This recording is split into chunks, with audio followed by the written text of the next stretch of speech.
খোকা রে, খোকা খোকা, এই বুঝি অফিস থেকে নাকি রে বাবা? আমি যে 10-15 দিন ধরে বিছানায় শুয়ে আছি রে বাবা।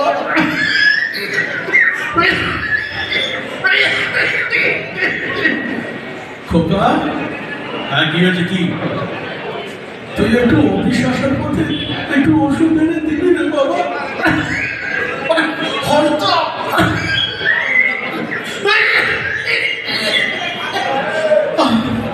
আমার খুব কষ্ট রে খোকা, এখন কথা বলে না, তুইও সেইভাবে খোঁজ রাখিস না রে বাবা। দেখতে পাচ্ছ না আমি কালকে শ্বশুরের জন্মদিন নিয়ে ব্যস্ত আছি? কেন তুমি আমাকে ডিস্টার্ব করছো? এত বুড়োর মরণ হয়, তোমার মরণ হয় না? যত সব অখাদ্য, মাথা চালিয়ে ফেলে।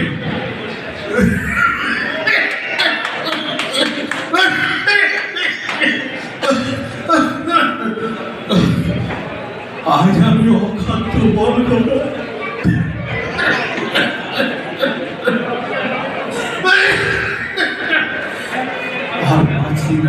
তোর মা এই স্বপ্ন দেখেছিল বাড়িতে লক্ষ্মী প্রতিমা বউ আসবে, সংসার আমাদের ফুলে ফেটে। নন্দিনী, তুমি তো চলে গেলে এই দৃশ্য দেখার জন্য।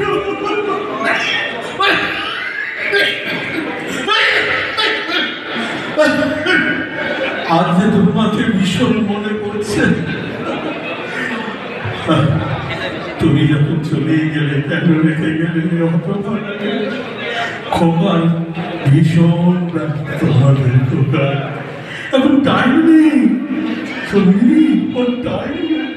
শ্বশুরের জন্মদিন পালন করতে ব্যস্ত, আর এদিকে জন্মদাতা পিতা 15 দিন ধরে বিছানায় শুচ্ছে। একটু খোঁজ খবর। আজ সে খুব কষ্ট হচ্ছে। কেন কেন কেন এত কষ্ট হচ্ছে? এই যে এখানে উপস্থিত অনেকেই 26 বছরের যুবক যুবতী আছে, বাড়িতে বৃদ্ধ বাবা মা আছে।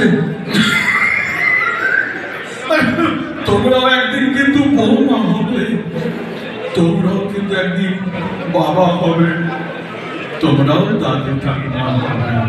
সেদিন কিন্তু এইরকমই দৃশ্য হয়তো তোমাদের কপালে হতে পারে। আমি বলতে পারছি না কেন? খোকা, খোকা, আমি তো অভিশাপ দিচ্ছি। না, আমি না বাবা। খোকাটা যতই মারুক ধরুক খেতে না দিই, তবু যে আমরা অভিশাপ দিতে পারি না। খোকা, আজকে তো